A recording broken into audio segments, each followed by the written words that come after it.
Imagine un monde où l'obscurité se déguise en lumière, où le mensonge s'habille de vérité, et où ce qui semble être un espoir devient la plus grande ruse jamais orchestrée contre l'humanité.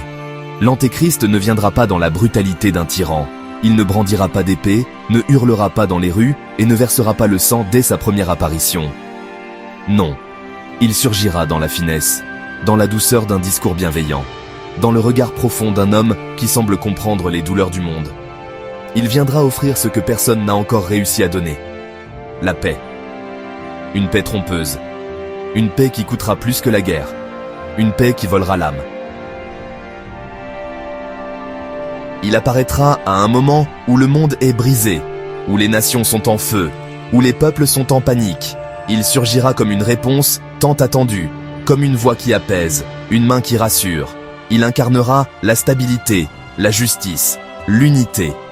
Mais derrière cette façade en or se cache le poison le plus dangereux de toute l'histoire humaine. Car ce qu'il vient accomplir, ce n'est pas seulement la domination d'un système, mais la séduction des âmes. Il ne prendra pas le trône par la force, mais par l'admiration. Les foules crieront son nom. Les médias chanteront ses louanges. Les intellectuels loueront sa sagesse. Les religieux reconnaîtront en lui une lumière divine. Il parlera au nom de la paix, de l'amour, de la réconciliation. Mais chacun de ces mots sera comme un crochet dissimulé dans un appât. Et ceux qui mordront à l'hameçon verront leur esprit se confondre, leur conscience s'endormir. L'Antéchrist ne sera pas une caricature. Il ne portera pas d'étiquette évidente. Il ne sera ni diabolique en apparence, ni brutal dans ses actions initiales. Il sera raffiné, cultivé, stratégique. Il connaîtra les Écritures. Il citera même la Bible. Il aura l'allure d'un prophète, la voix d'un berger et la sagesse d'un roi. Il viendra s'asseoir dans le temple, se proclamer Dieu. Et ce jour-là, beaucoup le croiront, car leur discernement aura été rongé par le confort de ses promesses. Mais voici ce que les sages verront. Voici ce que ceux qui ont l'œil ouvert discerneront. La vérité ne viendra jamais par une bouche qui flatte l'humanité dans sa rébellion.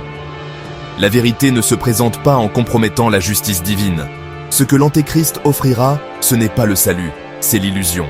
Une illusion si bien construite qu'elle pourrait séduire même les élus, s'il était possible. Il ne vient pas pour unir, il vient pour remplacer. Remplacer Dieu, remplacer la foi par la science absolue, remplacer l'adoration par le culte de l'homme, remplacer la croix par le trône. Et alors que les nations seront à ses pieds, que les traités de paix s'enchaîneront, que les peuples chanteront dans une euphorie collective, il installera lentement son système. Le contrôle total, l'économie numérique mondiale, l'identification biométrique, la surveillance intégrale. Et viendra le moment de la marque, cette marque qui semble logique, pratique, moderne. Mais derrière elle, une allégeance invisible, une soumission spirituelle, une séparation définitive d'avec le Créateur. Le monde ne réalisera pas qu'il a basculé, car tout semblera mieux qu'avant. Les crises économiques diminueront, les guerres se calmeront, les tensions religieuses s'apaiseront. Et c'est précisément ce calme qui sera le piège, comme un silence avant la tempête. Car la vraie guerre ne sera pas celle des armes, mais celle des esprits. Et pendant ce temps, dans les coulisses du ciel, une autre scène se prépare, le retour du véritable roi. Jésus, celui qui n'est pas venu pour flatter, mais pour sauver, celui qui n'a pas séduit, mais qui a parlé la vérité, celui qui n'a pas pris la gloire pour lui, mais l'a rendue au Père. Et lorsque le monde aura atteint son point de non-retour, lorsque la coupe sera pleine, lorsque les trompettes célestes sonneront, alors le ciel se fendra. Mais avant cela, l'épreuve sera rude, car ceux qui refuseront la marque seront persécutés. Ceux qui dénonceront l'imposture seront traités de fous, de fanatiques, de dangereux. Ils perdront leur emploi, leur réputation, leur sécurité. Ils seront exclus, marginalisés, emprisonnés. Et pourtant, ils seront les véritables résistants, les héros invisibles, ceux qui ont préféré perdre leur vie que de perdre leur âme. Et toi, où seras-tu quand les discours séduisants rempliront les réseaux sociaux, quand les foules acclameront le nouvel ordre mondial, quand les églises elles-mêmes acclameront l'unité globale au détriment de la vérité, sauras-tu reconnaître le mensonge? Seras-tu capable de discerner la lumière authentique au milieu des néons mensongers? Car l'Antéchrist ne vient pas pour convaincre avec la force, mais avec la séduction. Et sa force sera dans le cœur même des hommes. Il activera ce que l'humanité a toujours désiré, l'indépendance totale vis-à-vis de Dieu. Une vie sans culpabilité, une foi sans croix, une spiritualité sans repentance, une liberté qui est en réalité une prison dorée. Mais voici l'avertissement. Ceux qui embrasseront cette illusion se réveilleront dans l'abîme. Car la vérité ne peut être manipulée sans conséquence. Et le mensonge, même le plus bienveillant en apparence, finit toujours par dévorer ses enfants. Le monde sera secoué. Les signes seront nombreux. Les cieux parleront. Les catastrophes naturelles se multiplieront. Les conflits s'intensifieront. Les prophéties s'accompliront. Les sceaux s'ouvriront. Et les hommes auront deux choix, suivre la lumière ou courir vers le feu. Il y aura un moment où les masques tomberont, où la paix se transformera en chaos, où le sourire du faux Messie se changera en rictus de domination. Et ceux qui auront les yeux ouverts comprendront qu'ils ont été trompés. Mais pour beaucoup, il sera trop tard, car ils auront vendu leur âme pour un confort temporaire. Ils auront échangé l'éternité contre une illusion.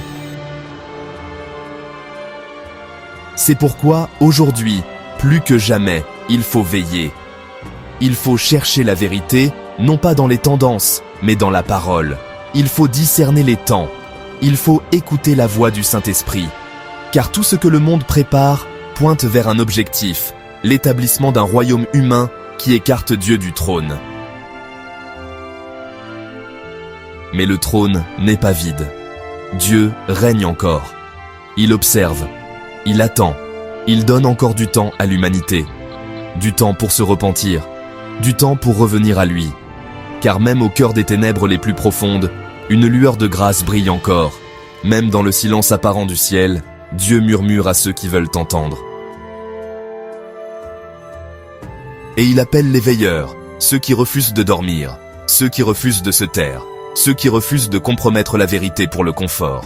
Il les prépare, il les fortifie. Il les équipe, car les jours qui viennent seront difficiles, mais glorieux. Ceux qui persévéreront verront la gloire.